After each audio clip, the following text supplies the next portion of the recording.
Hello friends, নতুন একটি video নিতে কালকে বহু প্রতীক্ষিত কিং সিনেমার প্রোমো বলো, যেটা কালকে রিলিজ করতে চলেছে। কালকে সোহানা খানের জন্মদিন, কালকে 23 তারিখ। কালকে কিন্তু বহু প্রতীক্ষিত টিজার, কিং এর টিজার আসতে চলেছে, এরকমটাই জানা গেছে। এবং মেহবুব স্টুডিওতে শাহরুখ খানের কিন্তু শুটিং স্টার্ট হয়ে গেছে এবং একটা বাল্কে তাকে ডেট নেওয়া হয়েছে এবং সে কিন্তু শুটিংটা স্টার্ট করে নিয়েছে। যেটা আমাদের সিদ্ধার্থ আনন্দ বলেছিল যে টুমরো একটা কিছু হতে চলেছে, মানে গতকাল সেটা কিন্তু হয়ে গেছে।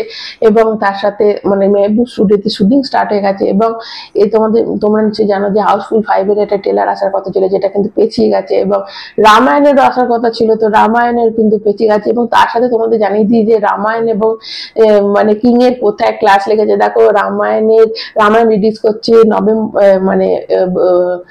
রিলিজ করছে দিওয়ালিতে। তোমরা সবাই জানো দিওয়ালিতে রিলিজ করছে, কিন্তু শাহরুখ খানের এই সিনেমাটার ডেট মোটামুটি ফাইনাল হয়ে গেছে। মানে কবে রিলিজ করছে সেটা হচ্ছে নেক্সট ইয়ার 2026 সালের 2 অক্টোবর, মানে গান্ধী জয়ন্তী। এবং তো রামায়ণ রিলিজ করছে তোমরা জানো দিওয়ালিতে, এবং শাহরুখ খানের এই সিনেমাটা রিলিজ করছে 2 অক্টোবরে।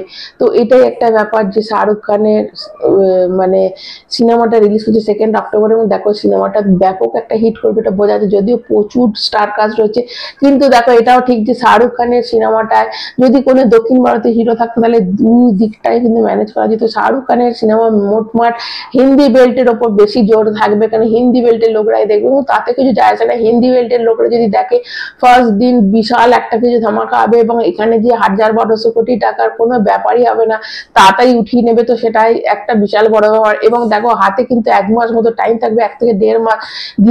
দিওয়ালি আসতে কিন্তু অনেকটা টাইম লাগবে। তো তার মাঝে কিন্তু শাহরুখ খানের সিনেমাটা চলবে। এবং 2026-এর ফার্স্টে কিন্তু বর্ডার আসছে, এবং বর্ডার সিনেমাটা কিন্তু ব্যাপক, যদি ভালো ভালো রিভিউ পেয়ে যায় তাহলে একটা ব্লকবাস্টার সিনেমা হবে। তো একটা বিশাল সিনেমা আসছে, এটা তো মানে জানে। তারপর টক্সিক আসবে, টক্সিকও কিন্তু দেখো মানে হিন্দি বেল্টে তার একটা বিশাল ক্রেজ রয়েছে এবং থাকবে।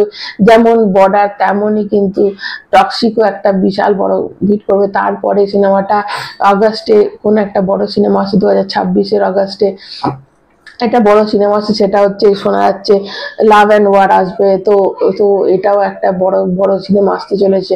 তো তারপরে যখন কিং সিনেমাটা রিলিজ করবে, কিং তো লোকে পাগলের মতো দেখতে যাবে। সেই ক্ষেত্রে মানুষের কতটা মানে দেখো, সবাই ভালো সিনেমার পেছনে, ভালো সিনেমা হলে অবশ্যই দেখবে। রামায়ণের একটা সুবিধা যে রামায়ণের দক্ষিণ ভারত এবং যেহেতু ইয়াস আছে, তো দুটো জায়গার লোকই দেখবে। কিন্তু তবু মানুষের কত পয়সা থাকতে পারে যে এত সিনেমা দেখার পর তারা আবার গিয়ে রামায়ণটা দেখবে। রামায়ণ অবশ্যই ওয়ার্ড অফ মাউথের উপর নির্ভর করবে, যত ভালো মানে পাবলিসিটি হবে। কিন্তু তার আগে কিন্তু এটা একটা ভালো ডেট পেয়ে গেছে কিং সিনেমা, যে কিং মুভিটা একটা ভালো ডেট পেয়ে গেছে, যে তারা মানে অক্টোবর, এটা একটু ভালো দিন যে তারা মানে রামায়ণের আগে রিলিজ করে দিচ্ছে ব্যাপারটা। এবং এখানে হিউজ স্টার কাস্ট আছে। এবং মানে আমি চাইবো যে দক্ষিণ ভারতের যেন কোন একটা হিরোকে নিয়ে নেওয়া হয়, যাতে দক্ষিণ ভারতের সিনেমা মানে ওদের দর্শকদেরও টানা হয়। তাহলে তো কোন লেভেলে চলে যাবে। তোমরা জাস্ট 1200-1500 কোটির তো তৈরি করেই দেবে, আরো বেশি হতে পারে। তো সেটাই এখন দেখার। তো কালকে আসছে, তো কালকে আপাতত কালকের দিকে আমাদের চোখ থাকবে, কালকে কি আসছে সেটা দেখার জন্য।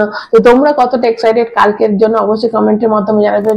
নতুন তারা চ্যানেলটা সাবস্ক্রাইব করবে। সবাই ভালো থেকো, এখন মতো টাটা।